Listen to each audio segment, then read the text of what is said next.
Pred vrati je Gregorjevo, praznik, ki naznanja pomlad. Po ljudskem verovanju se na ta dan ptički ženijo, zato velja tudi za praznik zaljubljencev. Na predvečer Gregorjevega prav zdaj marsikje po Sloveniji, po potokih in rekah spuščajo ladice s svečkami. To staro šego hranijo tudi v Račah.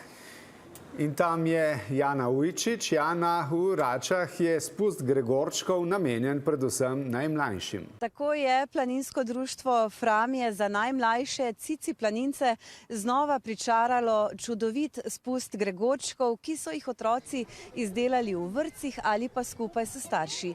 Veliko ljudi je danes prišlo sem in vsak Gregorček je bil nekaj posebnega, skrbno izdelan s polno otroške domišljije.